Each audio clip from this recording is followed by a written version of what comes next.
Assalamualaikum warahmatullahi wabarakatuh. Di sini saya dari kelompok 2. Saya dan rekan saya akan mereview makanan modifikasi, yaitu salah satunya bapia. Sebelum lanjut, apa sih itu bapia? Bapia merupakan makanan khas dari Yogyakarta. Namun sebenarnya bapia bukan berasal dari Yogyakarta, melainkan berasal dari Cina. Bapia berasal dari nama Tau Luk Pai, yang artinya kue berisi daging. Kemudian, bapia mengalami evolusi rasa dan bentuk untuk menyesuaikan lidah masyarakat Yogyakarta. Hingga pada tahun 1968, terdapat keluarga Tionghoa yang membuat bapia sebagai industri rumahan. Saat itu, bapia buatannya belum dikemas dan diberi label seperti sekarang. Permintaan akan bapia pun semakin meningkat.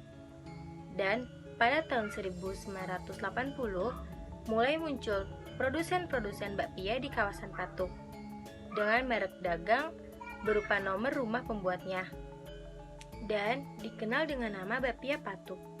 Nah, kali ini kita akan mereview bapia Patuk 053. Jadi, tonton terus ya videonya.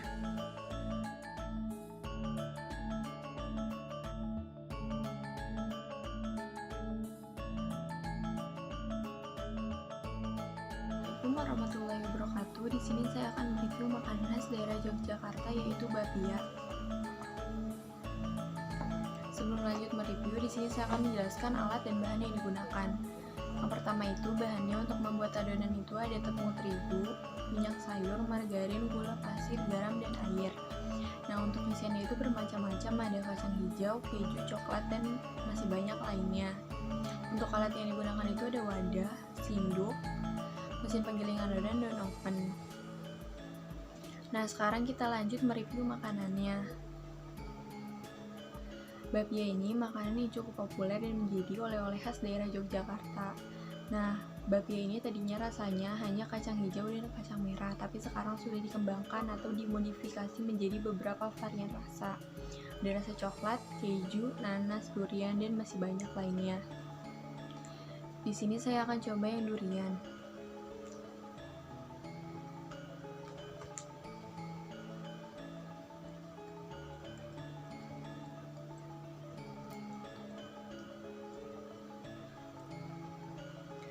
Bapia ini mempunyai tekstur yang lembut dan rasanya juga sangat khas dan sangat berasa di lidah. Gak heran kalau banyak wisatawan yang suka sama oleh-oleh khas Jogja ini. Sekian dari saya, kurang lebihnya mohon maaf. Wassalamualaikum warahmatullahi wabarakatuh. Assalamualaikum warahmatullahi wabarakatuh. Perkenalkan, nama saya Pragiwa Aditya Wintoko. Saya nomor absen 27. Di sini saya akan membacakan perkiraan biaya produksi dan harganya. 1. Gandum. Kebutuhan per bulannya 1 kg, biaya per satunya 7.500, total biayanya menjadi 7.500. 2. Gula. Kebutuhan per bulannya 1 kg, biaya per satuannya 10.000, menjadi total biayanya 10.000. 3. Mentega. Kebutuhan per bulannya kita membutuhkan 3/4 kg, biaya per satuannya 24.000, maka total biayanya menjadi 24.000.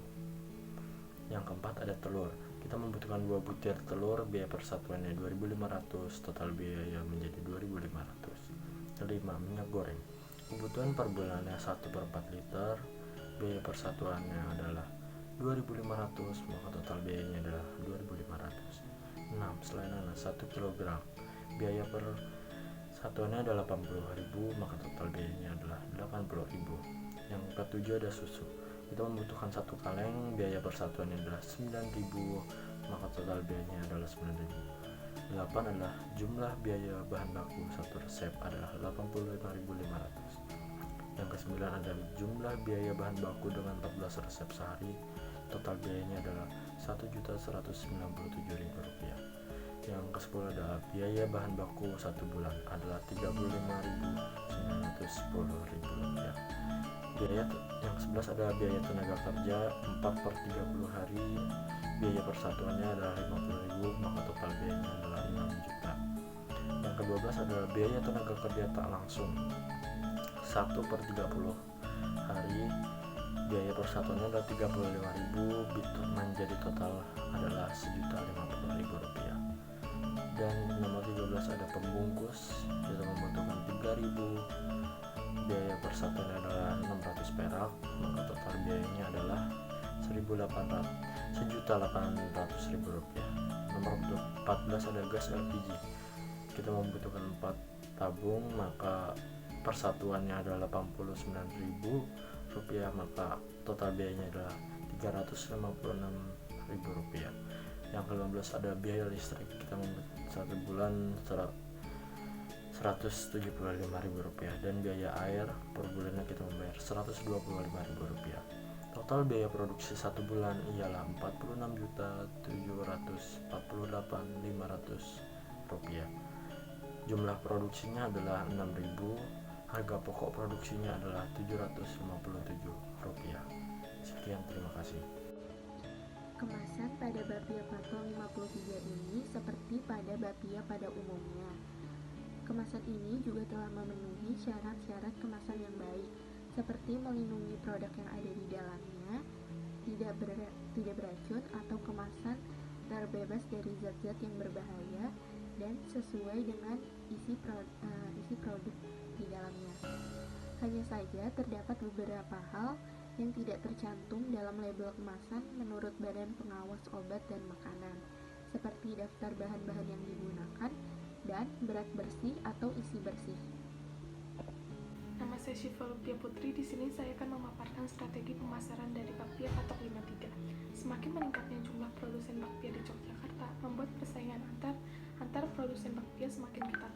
Produsen harus bersaing di bidang pemasaran agar dapat menarik perhatian konsumen. Survei pasar perlu dilakukan untuk mengetahui keinginan dan kebutuhan pasar saat ini.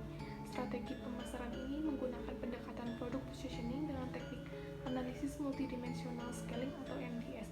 Strategi-strateginya sebagai berikut: memperbaiki tampilan bakpia dan kemasan, cita rasa, serta menambah varian rasa dan menambah jumlah informasi produk. Melakukan promosi untuk mengenalkan mereknya lebih luas dan memberikan kemudahan akses untuk konsumen. Menurunkan harga jual bakpia, dan bakpia patok 53 menyediakan berbagai macam varian seperti nanas, keju, dan sebagainya. Bakpia patok 53 juga dijual dengan harga yang cukup terjangkau, yaitu berkisar dari harga Rp27.000 hingga Rp32.000. Sekian strategi pemasaran dari bakpia patok 53. Jadi kesimpulannya adalah bapia patok 53 salah satu bapia yang mengalami modifikasi menjadi berbagai macam rasa seperti keju, durian, dan nanas. Bapia patok 53 dikemas seperti bapia pada umumnya dan dapat ditemukan di pasaran dengan harga yang terjangkau.